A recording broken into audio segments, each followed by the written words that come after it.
నా ఫోన్ తీయాలి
కొంచెం మొదట సిబిఐ ఏదైతే నమోదు చేసిన ఆరోపణలకు సంబంధించిన అంశాలు ప్రస్తావించిందో వాటికి సంబంధించిన ఎఫ్ఐఆర్ కాపీ కానీ అలాగే ఆరోపణలకు సంబంధించిన సమాచారం కానీ వీటికి సంబంధించిన సమాచారం ఇవ్వాలంటూ కూడా సిబిఐ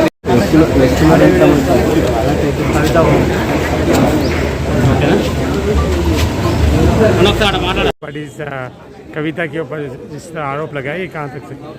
देखिए, आज जो कश्मीर से लेकर कन्याकुमारी तक आज जो बीजेपी सरकार जो कर रही है, जो नीति यहाँ भारत देश में अवलंब करने की कोशिश कर रही है, पूरी ढोगला नीति है।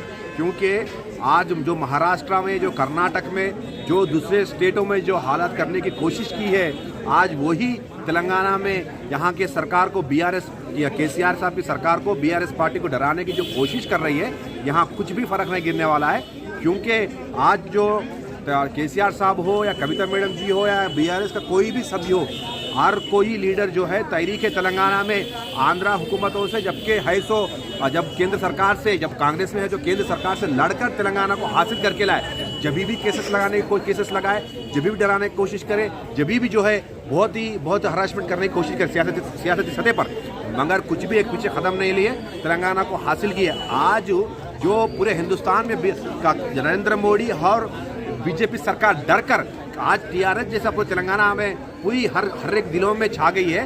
कल पूरे हिंदुस्तान में बीआरएस पार्टी भी हर आवाम के, हर एक हिंदुस्तानी के दिल में बीआरएस पार्टी का एक मुकाम बनने वाला है। उसको देखकर डरकर आज बीजेपी सरकार कभी ईडी को भेजना, कभी सीबीआई को भेजने की कोशिश कर रही है।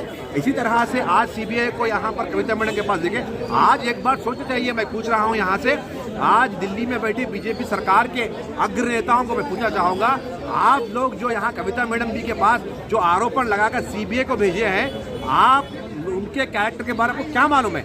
आज अभी कविता मैडम जी, एमएलसी कविता मैडम जी जब एमपी थे निजामाबाद के, आपको बेस्ट पार्लियामेंट अवार्ड आया था और तहरीक तेलंगाना में भी उनका बहुत बड़ा किरदार था। कई उन्होंने त्याग दिया था तेलंगाना के लिए, कई कुर्बानियां दिए थे और साथ ही साथ में इस तेलंगाना को सुनहरा तेलंगाना बनाने भी उनकी बहुत बड़ी योगदान है। आज उसे कविता मैडम पे आज इल्ज़ाम लगाकर नीहे सो केसेस में क्रिएट करके लाने की कोशिश कर रहे हैं, मगर हम लोग इस बात पे भी हम कुछ भी डरने का बात नहीं है। आज टीआरएस पार्टी के हर सभी पर आज बीजेपी को एक आदत हो गई है, पहले बात से बोले सुने तो ठीक है, नहीं सुने तो ईडी, उसके पीछे सीबीआई, उसके पीछे आईडी, ये भेजना बीजेपी सरकार को आदत हो गई है। आज हमें बहुत दुखदायी बात करना, दुखदायी तकलीफ हो रही है, क्योंकि आज हिंदुस्तान के जो आला एजेंसी से सीबीआई होने दो, ईडी होने दो, आईटी होने दो, इतने बड़े समस्त पर आज केंद्र सरकार का, आज बीजेपी सरकार का दबाव बनना बहुत ही तकलीफदेही बात है। क्योंकि एक टाइम में भरोसा था कि सीबीआई पर हो, आज सीबीआई पे हो, ईडी पर हो, आईटी पर भरोसा था। संविधान को बहुत नुकसान होने वाला है, क्योंकि आज जो व्यवहारशाली बीजेपी कर रही है, इससे बहुत हर एक हिंदुस्तानी देख रहा है। क्योंकि आप महाराष्ट्र में बताते डराते हैं, कर्नाटक में डराते हैं, दूसरे दिल्ली में डराते हैं, कभी हिमाचल में डराते हैं। ये डराकर क्या करना चाह रहे हैं? हिंदुस्तान में जमहूरियत को, आज जमहूरियत को जो पूछने का हक है उससे डर रहे हैं। यहाँ पर सीधा दिख रहा है केसीआर साहब की शख्सियत जब दिल्ली में जाएगी तो उससे डरकर आप उनके फैमिली मेंबर पर, उनके घर के लोगों पर ऐसे बिना बेबुनियाद इल्जाम लगाकर नीहैस क्रिएट कर पर्सनल उनके इमेज को डैमेज करने की कोशिश कर रही है। मगर यहाँ पर कुछ डैमेज नहीं होगा।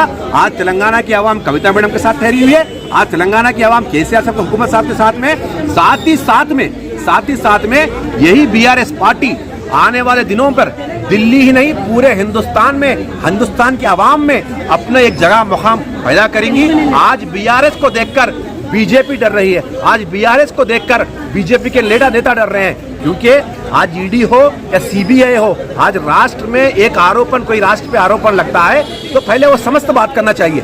मगर वहां बीजेपी लीडर बात करते हैं, बीजेपी लीडर बात करने के बाद सीबीआई एंटर होती है, ईडी एंटर होती है, एंटर होती है, आईटी एंटर होती है। मतलब एक जो केंद्र में एक निष्पक्ष जो एजेंसीज है उसकी बात कैसा सीबीआई बीजेपी लीडरों को जा रही है, तो यहाँ पर निष्पक्षता है ही नहीं, पक्षपाती है पूरा, यहाँ पर मालूम हो रहा है। तो यहाँ पर जो भी कितना भी कोशिश करे, नीहैस बात को आने की कोशिश करे और कुछ भी करने की कोशिश करे, यहाँ कोई डरने वाला नहीं है। यहाँ आज तेलंगाना की आवाम बीआरएस पार्टी केसीआर साहब के साथ में है और आने वाले दिनों में पूरे हिंदुस्तान में बीआरएस पार्टी का परचम लहराएगा।